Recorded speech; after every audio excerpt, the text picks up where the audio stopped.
What is going on, everybody? Rewind Mike here. The handheld library Is arguably one of the most neglected on all of YouTube. So Today I decided to talk about... Dude, your intro is leaking over into mine. What gives? Dude, it's probably because we uploaded the same video at the same time. YouTube probably jumbled up the files. Well, that sort of makes sense for the plot of this skit, but where do we go from here? May as well just cover 10 great Game Boy ports then, right? I really like what you're thinking. Let's do this! What's going on, guys? Today we decided to talk about 10 Game Boy ports.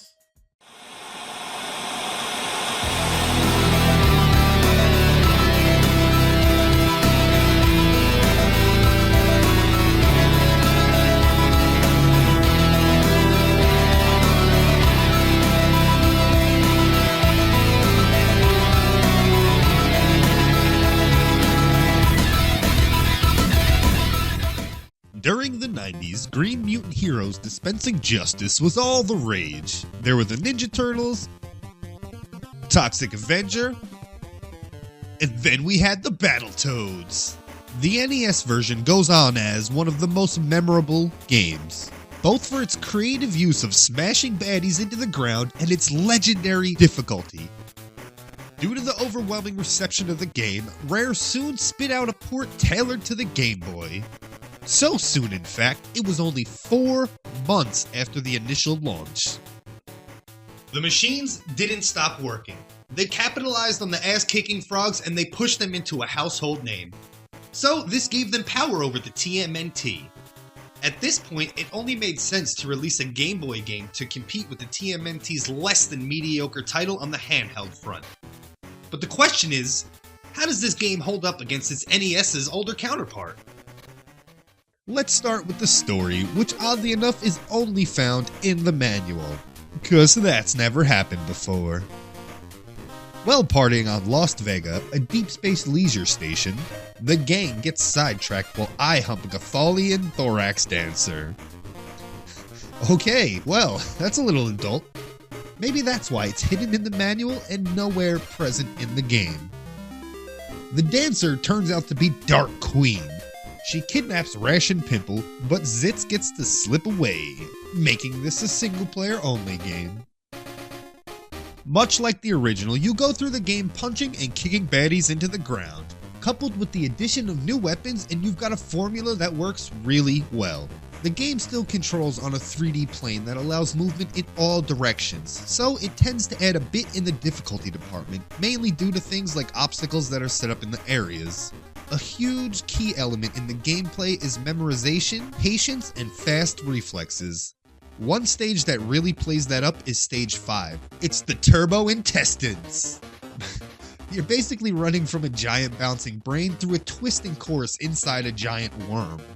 I really, for the life of me, don't understand their need to make stages this unforgiving. Anytime you die, it takes you back to the start. So you really have to remember every twist and turn, and they come in all shapes and sizes. Stages have a great attention to detail. The shading on the backgrounds really give them a sense of depth that you don't often see on the Game Boy. We also have a ton of familiar settings that aren't as painful as their NES counterparts.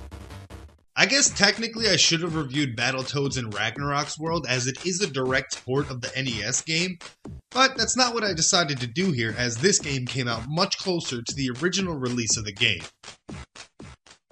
Oh yeah, after 3 years, the classic run-and-gun series was brought back on the Game Boy. Factor 5 released a damn solid port of Contra: The Alien Wars. They managed to take everything that made the SNES game great and shrunk it down just a touch.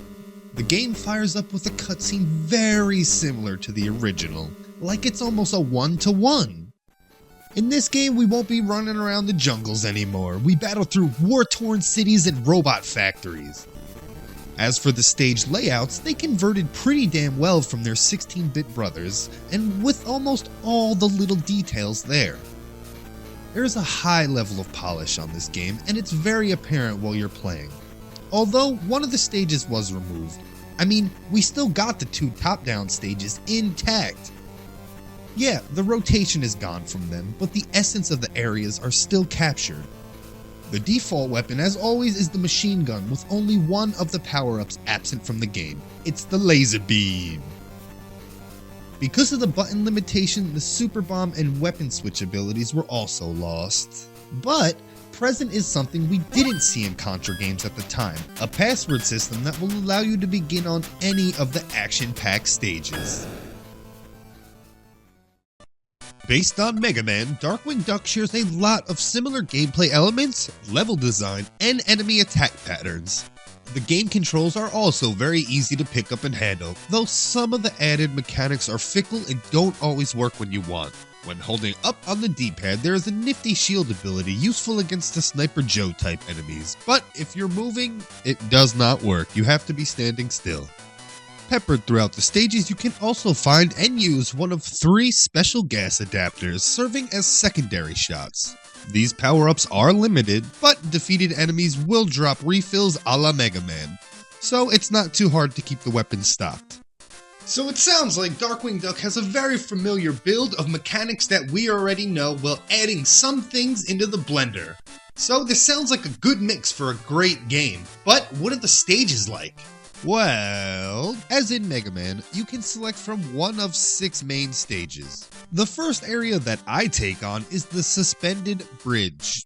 As an introduction stage, it works well, teaching you the fundamentals of the game and allowing you to get comfortable with climbing up and jumping through ledges.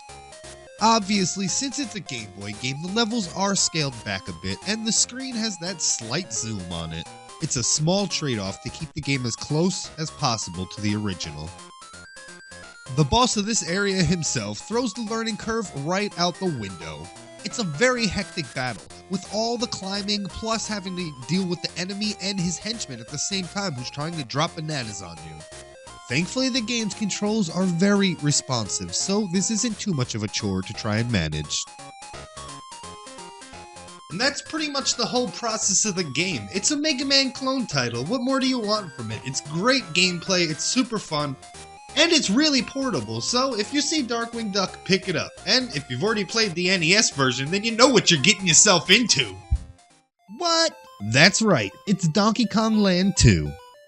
The series was a landmark for Nintendo, so it only made sense to bring ports over to the Game Boy.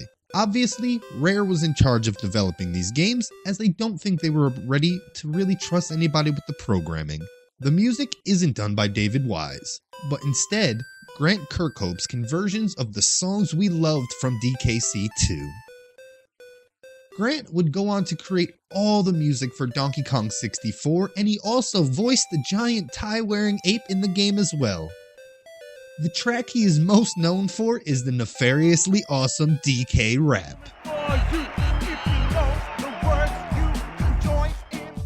Now, I did play this game when I was younger, and it was actually one of the games that I loved a lot, mainly because it was the first one that I purchased with my own money, so of course I kind of, gave it everything, and I kind of appreciated it that much more, but how does that memory of the game hold up? Is it still that good and as much fun as I remember?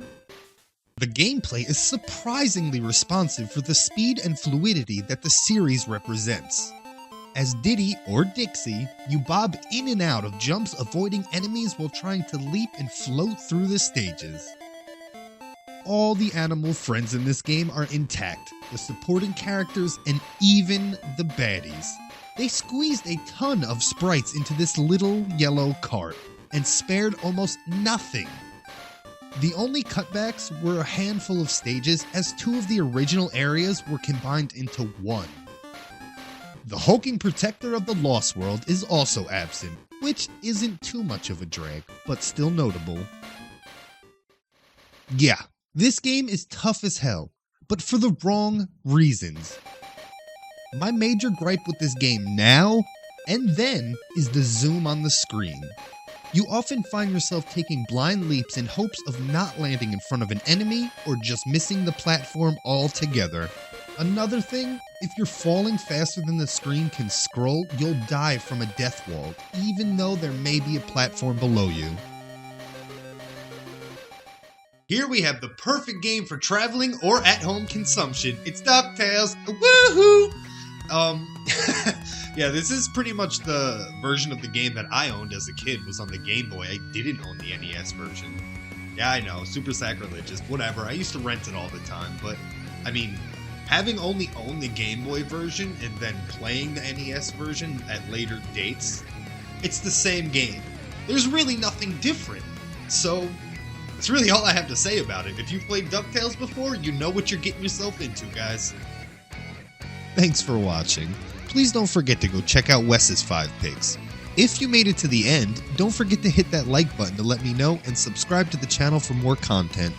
Or you can always check out the backlog. Until next time, I'll see you.